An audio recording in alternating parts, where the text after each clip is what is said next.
Hey Internet, it's me and her. Her in this instance being Zara Daly, musician, producer, and upcoming composer in several endeavors. And tonight we watched Onyx, Fortuitous, and the Talisman of Souls.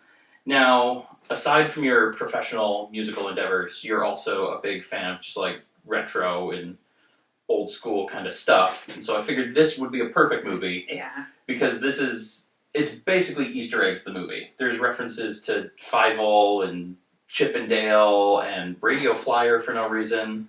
That Ade Due Dumbala chant they're doing is actually the same one Chucky uses to put his soul in the doll. Like, alright, that's hilarious. it's all references. So you hadn't seen it before. No. High level thoughts. It should not have been as good as it was. I was not familiar with Onyx the Fortuitous in any way, and I didn't feel like that had taken me out of the experience at all. Yeah, it definitely works as just a standalone. Yeah, it felt like it was a good standalone. I was really into I hate to say this, but the Napoleon Dynamite aspect of it, where I'm like, and this is to say, what era is this? Because there's no clear indication that this is current time. Mm-hmm.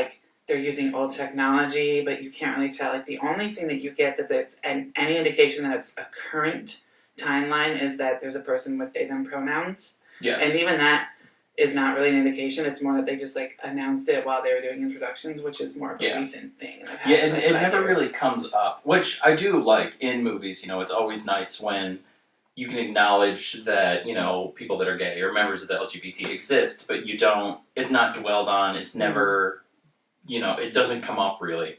It's like in Schitt's Creek, how the character is gay, but it's never an issue. It's not the thing. Yeah.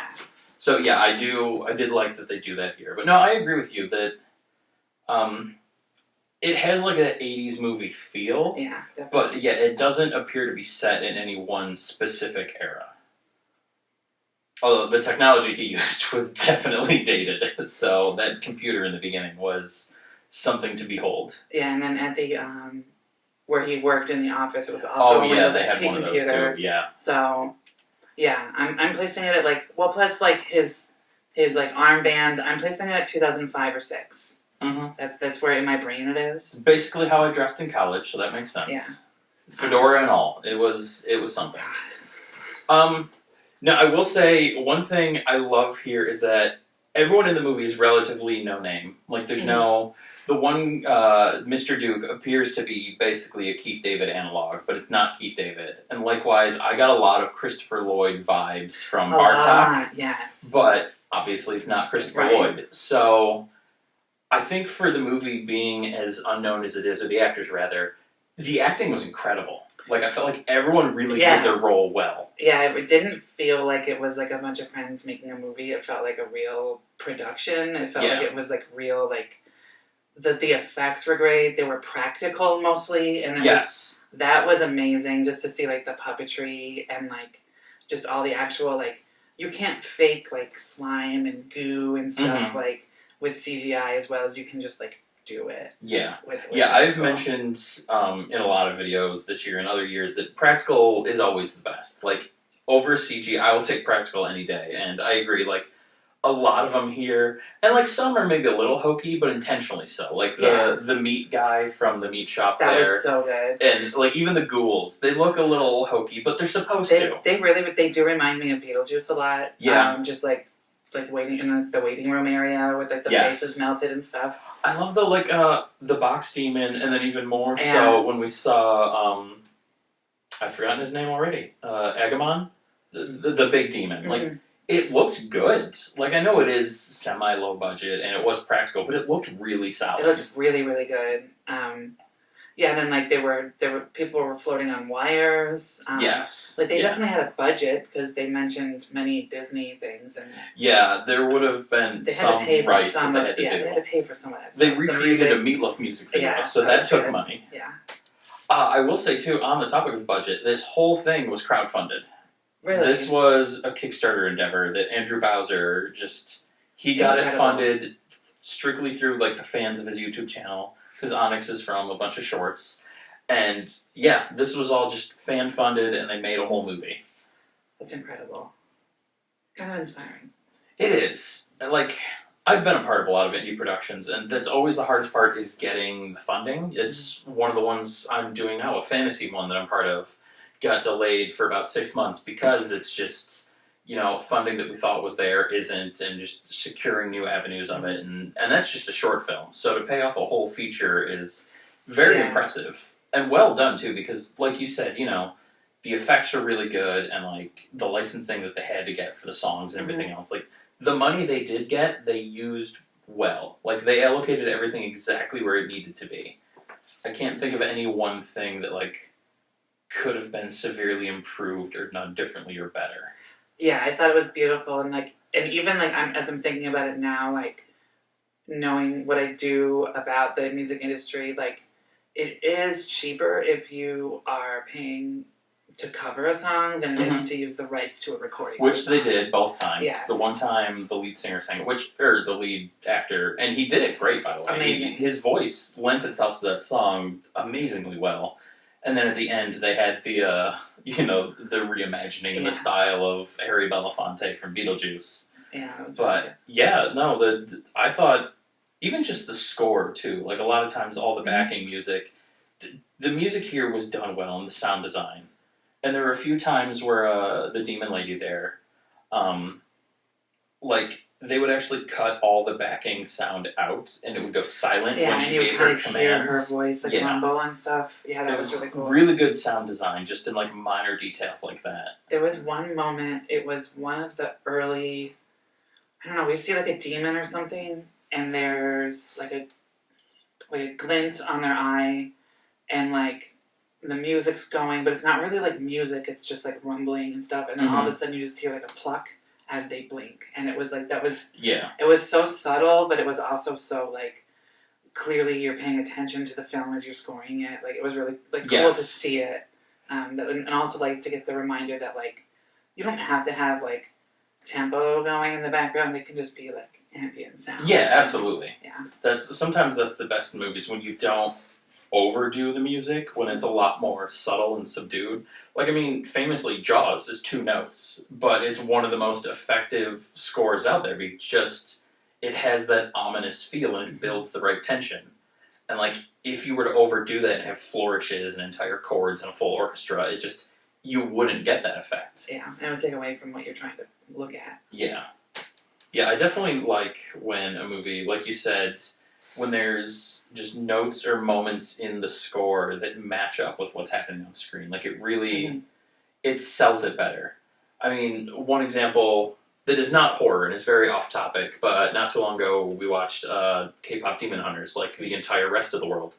And one of the best parts of that movie is the editor is also a musician, and so he was making sure that the music and the action like lined up perfectly, that a lot of the notes in the songs matched with the action in the fight scene. And I feel like this is one of those instances where you have to make the music match, not necessarily the action, but what's happening, just to really get the full vibe for the viewer. Well, and I think like sometimes just in real life, like sometimes we'll see something with our eyes and we'll hear it, but we don't actually hear it. Like, say like someone slams their car door, sometimes our brain just makes that sound up. So it's cool, like, in a moment where, like, we see something like that in a film, you kind of have the composer making that sound up, like, of, like, just something distant happening. It's really cool. Yeah. So, like, instead of Foley, more like the music itself plays the part of the effects. Or Yeah, it's really cool because it's, like, it sort of brings you more into the movie. You're forgetting that there's a sound designer, there's, like, lighting, like you're forgetting that there's all this stuff behind the movie because it all sounds like it's just doing one solid like singular note. It's just like in moments like that it was really good. So overall I'm trying to think of like detractors or bad things to say or room for improvement here, but honestly for what the movie was, I really can't think of much. Like, I wouldn't necessarily say it's like a 10 out of 10 movie, but I'd also be really hard-pressed to say what I would do different. Like, especially for an indie film, just like one person's passion project, this is like top tier. It was done very well. It is a great time. Like you said, you weren't familiar with the character or anything ahead of time. No, and still it was enjoy really watching easy to get into it. I'm pretty sure it passed the Bechdel test. Don't quote me on that. I think so. I'm pretty sure it did. Not that that really matters here, but there was another one I was going to say. Yeah, I really don't think I do. Oh, yeah, you have to go into it kind of like expecting it to be stupid.